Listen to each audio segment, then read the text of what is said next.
Bonjour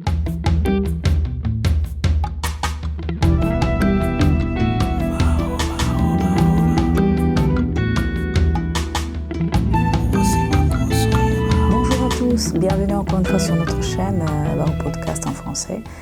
J'espère que vous avez eu une mise en bouche de ce que nous allons étudier ou méditer sur notre identité. J'ai dit la dernière fois que c'est très très important de savoir qui nous sommes, parce que lorsque nous savons qui nous sommes, ce sera plus facile de pouvoir connaître comment combattre les mauvaises circonstances ou les problèmes qui peuvent nous assaillir. Mais lorsqu'on ne sait pas qui nous sommes, c'est extrêmement difficile et nous sommes très fragilisés à cause de cela. Donc la dernière fois, j'ai parlé du fait que le Père s'est aussi révélé depuis longtemps dans la création, juste au départ. Lorsqu'il a créé l'homme et la femme dans le jardin d'Éden, il a agi comme un père, il a été prévoyant comme un père, tout ce qu'il a fait avec amour. Comme je vous l'ai dit, l'image d'un anesthésiste qui est en train de réanimer son patient, c'est quelque chose qui me reste dans la tête. Et je me suis dit, ce Dieu qui s'est agenouillé devant un corps sans vie, en disant, lorsque j'insufflerai sur lui, il va être une âme vivante. Et le mot âme, je vous ai dit qu'il y a beaucoup de traductions. Dans certains, c'est un être vivant, dans d'autres, c'est une âme vivante. Mais c'est très intéressant de savoir que, on le verra même beaucoup plus tard, l'homme est composé de trois parties. Nous sommes des êtres spirituels parce que nous avons été créés à l'image de Dieu. Nous sommes comme Dieu parce que Dieu c'est un être spirituel. Il a créé sur terre un corps dans lequel nous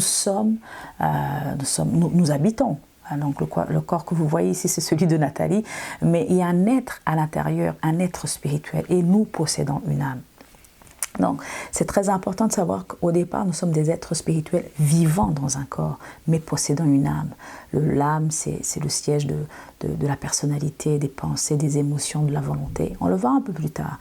Mais ce que j'aime, c'est que quand le Saint-Esprit a été insufflé dans le corps sans vie, il devint une âme vivante, un être vivant. Donc cet être était vivant dans tous les domaines, au niveau spirituel, au niveau de l'âme et au niveau du corps. Et le corps était immortel. Moi, sincèrement, en tant que scientifique, j'aurais bien voulu avoir une idée de ce que pouvait être un corps immortel. Ça devait être un corps extrêmement glorieux, un corps qui avait des capacités extraordinaires. Et même les recherches nous montrent que même le cerveau, on ne l'utilise pas potentiellement là où on devait le faire. Mais quoi qu'il en soit, l'homme a subi une chute dans beaucoup de domaines, et en particulier dans le corps et aussi dans l'âme. Mais une âme vivante, ça veut dire que cette personne ne pouvait pas vivre des émotions négatives parce qu'il n'avait pas été créé pour avoir des émotions négatives. Et je sais qu'en tant que chrétien, des fois on se dit, mais Seigneur, pourquoi est-ce que j'ai mal? Pourquoi ceci, cela?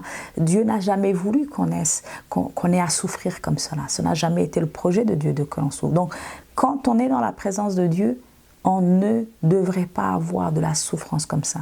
On ne devrait pas souffrir. On ne devrait pas être... c'est vrai qu'il faut dire à Dieu nos états d'âme. Mais dans la présence de Dieu, c'est là où nous guérissons. Je vous assure que lorsqu'on est dans la présence de Dieu, et là, l'image de la présence de Dieu, c'est vraiment le jardin d'Éden, là où il n'y avait pas encore de péché, l'âme est vivante, c'est-à-dire elle est dans ses conditions optimales. Il n'y a pas de souffrance. Ce qui revient à dire que lorsqu'on ne va pas bien, souvent on a tendance à culpabiliser les autres, ou même à se culpabiliser soi-même en se disant « j'ai pas fait quelque chose de bien, je devrais faire cela ». Des fois c'est vrai, on a fait des mauvaises choses, des mauvais choix. Des fois ce n'est pas nous qui sommes fautifs, mais peut-être les autres. Mais quoi qu'il en soit, la réponse est dans la présence de Dieu. Souvent, on a tendance à nous culpabiliser ou à condamner les autres, avoir cette attitude de victimisation. Mais ce ne devrait pas être le cas parce que lorsqu'on est dans la présence de Dieu, il y a la solution. Donc, déjà, moi, quand je me sens mal, je commence à me questionner. Je dis, Nathalie, il faut que tu règles quand même quelque chose. Ça fait un moment que tu n'es pas dans la présence de Dieu. Et la présence de Dieu, ce n'est pas prier toutes les 25 minutes, toutes les 30 minutes. Non, c'est d'être conscient que nous sommes enfants de Dieu et de se remémorer la présence, les promesses de Dieu. Donc, il est très important de voir que Dieu a pris le temps de faire quoi? De créer un corps sans vie. De créer un corps sans vie. Et de pouvoir le faire quoi? De pouvoir lui donner son esprit. Et à partir de là, il est devenu un un corps parfait, un être humain parfait, qui avait un corps parfait, une âme vivante parfaite et un esprit vivant. Et je me dis que quand même, la présence de Dieu, étant donné qu'elle est dans l'esprit humain,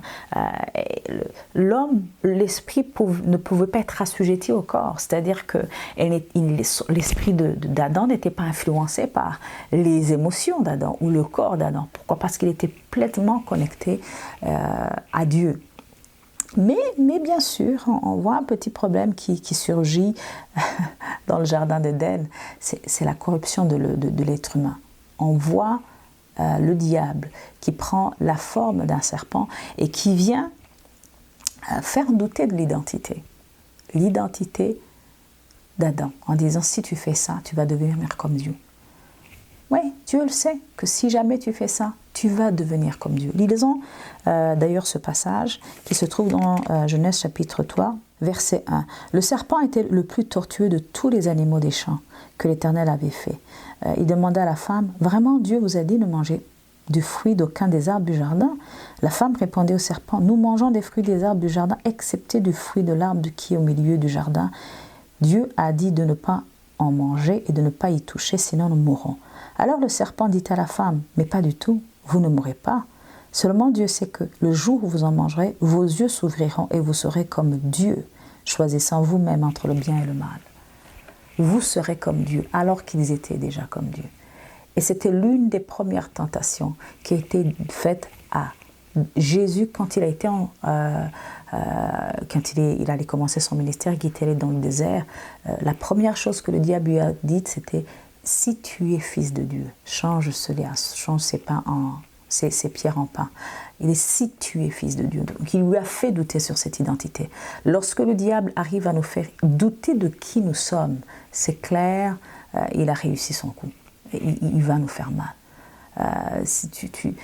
Souvent, lorsqu'on se définit, on a tendance à dire je suis ceci, je suis médecin. Non, ça c'est ce que vous faites. Souvent, on se définit par ce qu'on fait. Je suis mère. On le fait tellement pendant longtemps, lorsque vous avez été mère pendant 10-15 ans, ou lorsque vous avez des enfants assez grands. Vous dites, moi je suis maman de tel âge, qui a autant d'enfants. Non, ça c'est une fonction parce que vous n'êtes pas né. Vous n'êtes pas né enfant, plutôt mère, je suis une épouse. Non. Moi, déjà, la carte d'identité elle-même, pour moi, elle est claire. L'identité, c'est ton nom, ton prénom, c'est vrai. Où est-ce que tu viens? Et en particulier, je ne sais pas pour certains pays, mais on sait de qui est votre père, de votre mère, donc vous savez qui vous êtes. Donc, lorsque vous êtes dans le registre municipal ou dans votre mairie, ce qui est noté, c'est surtout la date de naissance, les parents, et donc forcément aller dans le pays et la nationalité. Mais c'est ça qui est important. Nous provenons de quelqu'un. Nous provenons de Dieu. Lorsque tu as reçu Jésus-Christ dans ton cœur, ta famille, elle est céleste. C'est Dieu le Père. Donc, lorsque déjà on te fait douter de qui tu es, c'est extrêmement difficile de pouvoir bénéficier des promesses que Dieu nous a données. Donc, c'est l'une des choses qui a été catastrophique pour l'humanité, lui faire douter son identité. Donc là, le diable, il dit, mais écoutez, vous serez comme Dieu, alors qu'ils étaient déjà comme Dieu.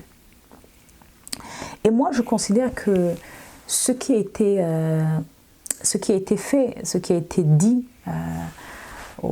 à Adam et à Ève, en particulier Ève en premier, parce que c'est la femme qui a été approchée en premier, c'était du poison. Cette information, c'est comme du poison qui agit dans le corps.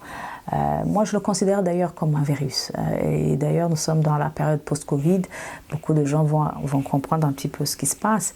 Le virus est l'un des êtres vivants, ou en tout cas le plus petit qui puisse exister. C'est vraiment le virus est très petit. C'est un micro-organisme, l'un des plus petits micro-organismes qui existent. Alors, ce micro-organisme, peu importe la taille, s'il arrive à pénétrer dans votre corps, il va se multiplier. Il va surtout prendre effet à l'intérieur de vos... il va utiliser vos cellules, en fait. Il va corrompre vos cellules pour pouvoir se multiplier à l'intérieur de vous. Au fond, vous lui donnez même un feu vert de pouvoir continuer à se multiplier en vous lorsqu'il arrive à entrer dans votre organisme. Et moi, l'une des choses que je pourrais même comparer au péché, c'est vraiment le virus du sida.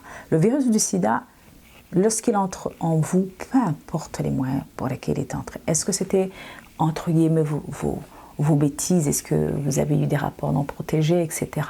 Ou ça a été, vous êtes né avec, donc ce n'est pas à cause de vous. Peu importe la porte d'entrée de ce virus, lorsqu'il arrive en vous, il fait les mêmes effets. Il détruit votre immunité en particulier. Ça veut dire qu'il vous rend extrêmement faible et très, très à la merci de tous les problèmes qui sont là. Donc le péché pour moi, ça a été... Pour moi, l'idée, l'image que j'en ai, c'est vraiment ce virus qui pénètre dans votre être, qui finit par vous rendre tellement faible, qui vous diminue la capacité de faire le bien, même si vous voulez faire le bien. La capacité d'être en forme émotionnellement, même si vous y aviez droit.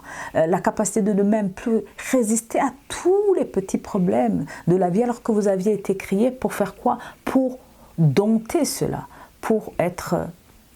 Parce que lorsque Dieu a créé l'homme et la femme lui a ordonné de faire quoi? De pouvoir contrôler le monde.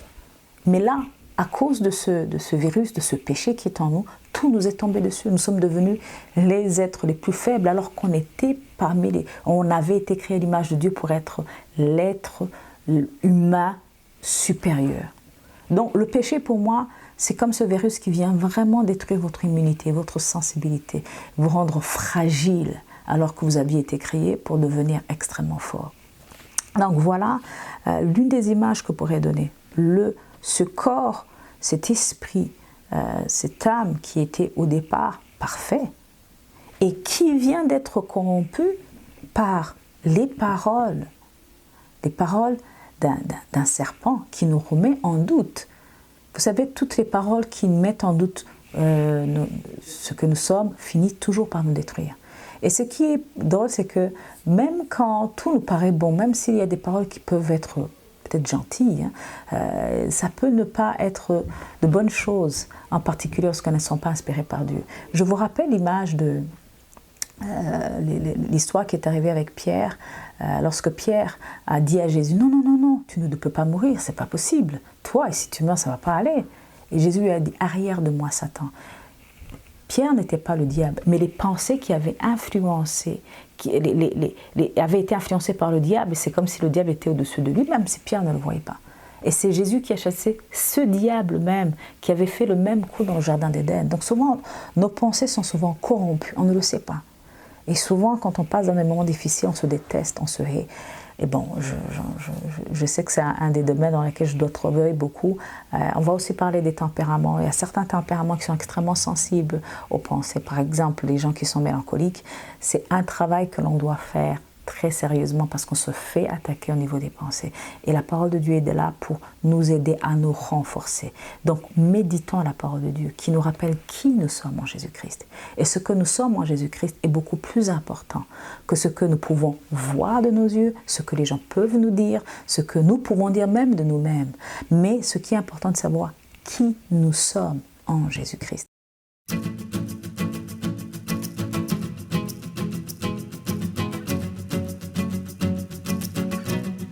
Il est important de comprendre comment l'homme a été créé et c'est pour ça que j'ai essayé d'utiliser un code couleur pour pouvoir mieux expliquer ou mieux imager ce qui s'est passé. Et j'ai considéré ce corps qui a la couleur verte foncée, un corps sans vie, un corps qui n'avait pas encore reçu l'Esprit de Dieu, un cadavre en d'autres termes. Et lorsque l'Esprit de Dieu est entré en lui au travers des narines, nous voyons que l'homme a été un être vivant. Mais cet être était composé de 3 parties. L'esprit qui avait la même nature divine que le Seigneur, c'est-à-dire que cet esprit qui avait été insufflé dans les narines, cette personne avait une âme vivante. Et dans certaines versions, on parle d'âme vivante dans Genèse chapitre 2, verset 7, parce que cette âme n'avait pas été créée pour souffrir, pour avoir mal, pour être dans la désolation, pour être dans la dépression, dans l'oppression, dans le malheur.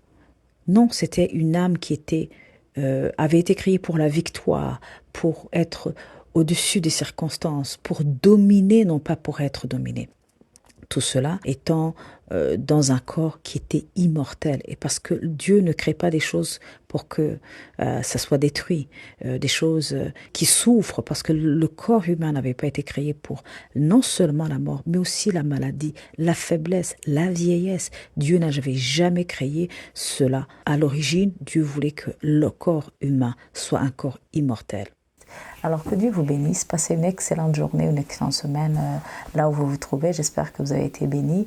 Partagez-les sur les réseaux sociaux si jamais vous pensez qu'il y a une personne qui en a besoin. Et surtout, priez pour moi. Que Dieu vous bénisse.